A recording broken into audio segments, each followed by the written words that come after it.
But we begin tonight with the bait and switch.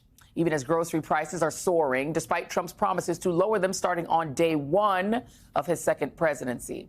There is heightened fear and anxiety across the country as Elon Musk, the world's richest unelected South African oligarch, who, despite his own questionable immigration story, has used his twisted version of Twitter to weaponize anti-immigrant hysteria, anti-Semitism, and even race science, and bought his way into the Oval Office, where he quite literally stands over the elected president of the United States.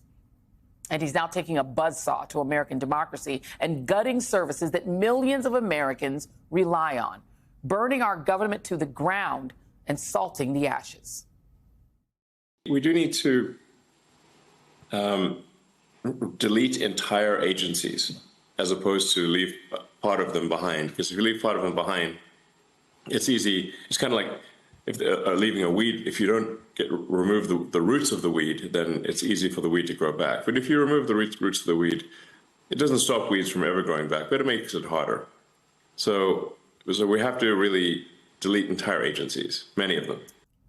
Musk is moving fast to break it all. Today, all probationary staff were fired at the Federal Office of Personnel Management, basically America's HR department. Employees were given 1 hour to gather their things. OPM management, who survived the cuts, advised a number of other federal agencies to lay off the majority of their probationary employees, with some exceptions. Yesterday, a federal judge declined to pause Musk's federal government retirement program, which has already been taken by more than 75,000 federal workers, which we cannot confirm independently. It's destabilizing and frightening for so many Americans. Hours ago, Reuters reported that one of Musk's top officials, Gavin Kliger, arrived at the IRS to begin examining its operations and looking to potentially fire all of their probationary agents who helped claw back $1 billion from millionaire tax cheats. This news comes just 2 days after Musk signaled that Doge has set its sights on Social Security. And Musk and his Doge junior staffers continue to target government agencies, rifling through highly sensitive data and choking off social safety programs like Medicaid and food stamps, while simultaneously ending enforcement of anti-corruption officials who are targeting corporations and, of course, slopping up hundreds of millions of dollars in new contracts for his own companies, all at taxpayer expense. The response of the American people has not been paralysis. Instead, it's been resistance. It's a movement that's showing up in places from Connecticut to Kentucky and beyond in the form of protests and at town halls held by members of Congress across the country. I get the honor to work with friends in the federal government who are scientists and NIH researchers, and those folks are terrified. And I said to them directly that we need them to fight. Meanwhile, doing their part to dismantle everything about America that helps you, congressional Republicans are looking to pass legislation via the express process called reconciliation that would codify all of this and take it one step further. They're looking to make everything the Musk-Trump administration desires permanent, including that 2017 massive tax cut for America's wealthiest and for big corporations, and paying for it all with brutal cuts to Medicaid, SNAP, Head Start, and maybe even raising taxes on things ordinary people need, like college scholarships. Today, House Republicans unveiled their long-awaited budget resolution that would kickstart the process. It's been a long time since we've taken a good hard look at how the federal government operates. And when you start looking under the hood, folks, it is pretty bad. This bill will hurt people. If this plan goes through, Mr. Smucker, 26,000 people who receive coverage under the ACA in your district will see their premium go up by $2,400 per year. 98,000 people in your district on Medicaid are at risk of losing their coverage. 45,000 children and 7,000 seniors. Meanwhile, the top 1% get a tax cut of $314,000. That's what this bill does. This is just the first agency. And we've got many more to come, like Social Security. We have many more to come, like the Department of Education. They're going to see, the American people are going to see where their tax dollars have been spent.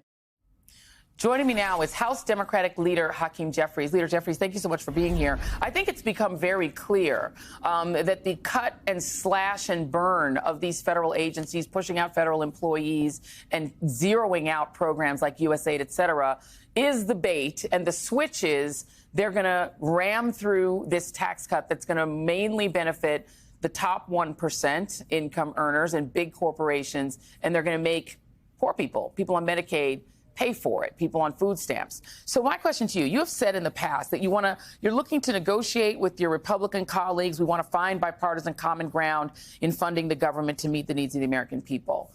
Does that mean a single Democrat, or you will allow any in your caucus to vote for this budget?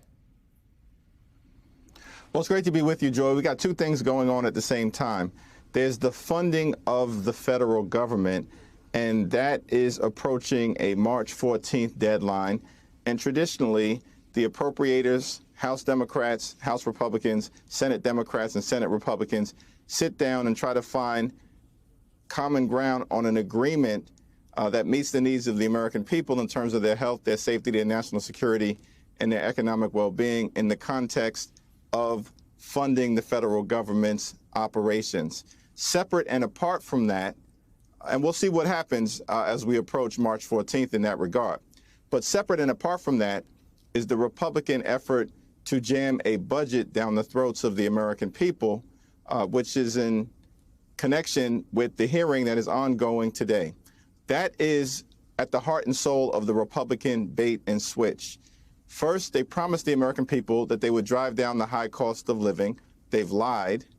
Second, their true goal is to enact massive tax cuts for their billionaire donors and wealthy corporations, which is at the heart of this budget proposal. And they want that to be paid for by working class Americans and everyday Americans by doing things like ending Medicaid as we know it. It's my expectation that not a single Democrat will support this reckless effort.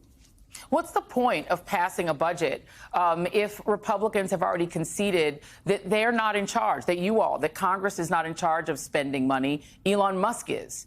What's the point of passing a budget if it's really Elon Musk's decision whether that budget is adhered to? Well, what the Republicans are doing is they're using the budget reconciliation process that requires, of course, a simple majority vote in the House. Right now, there are 218 Republicans and 215 Democrats. But more importantly, from the standpoint of what the extreme MAGA Republicans are trying to do, is that they are using the budget reconciliation process so they can evade the filibuster in the Senate.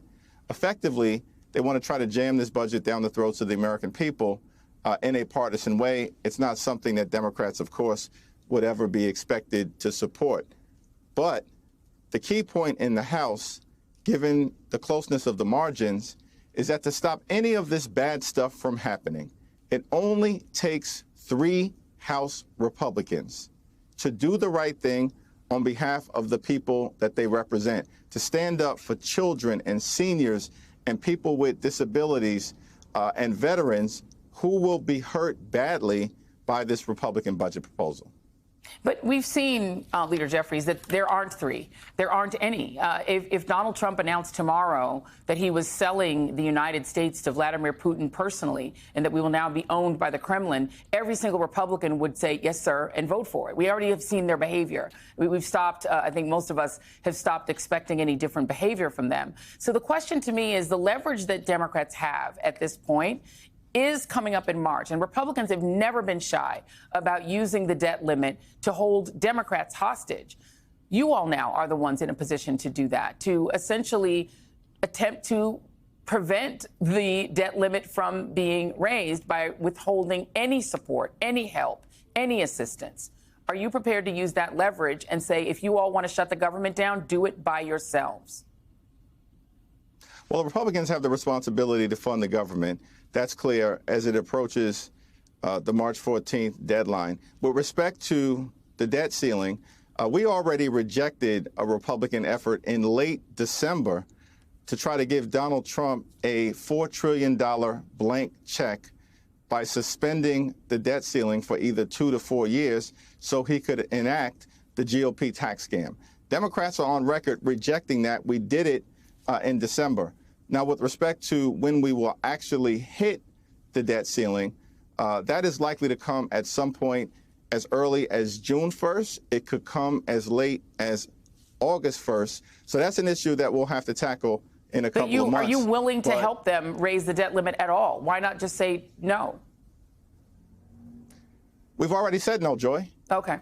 That's good to hear. That's good to hear. There is some reporting, Axios reported, that the leadership, including yourself, have taken some annoyance at groups like Indivisible and other activist groups who have organized protests that have also resulted in a lot of phone calls into Democratic Party offices. Why would that annoy Democratic leadership? It does feel like the energy that you're seeing at the town halls for Democratic and when Republicans do bother to talk to their constituents is real and it's genuine. Why would that annoy leadership? It doesn't annoy leadership. I think that we've been very clear. In fact, we work regularly with advocacy groups to make sure that we are in lockstep as it relates to pushing back against the extremism that's being unleashed against the American people. That was, as I understand it, a report that was filled with anonymous sources. Not a single House Democratic leader, myself included, is on record making that observation, because nothing can be further from the truth. At the end of the day, our view is that it's an all-hands-on-deck effort. We need everybody. Democratic members of the House, Democratic members of the Senate, Democratic governors, Democratic elected officials, advocacy groups, everyday Americans, Democratic attorney generals like Tish James, who's doing her thing. It's an all-hands-on-deck effort in the Congress, in the courts, and in the community.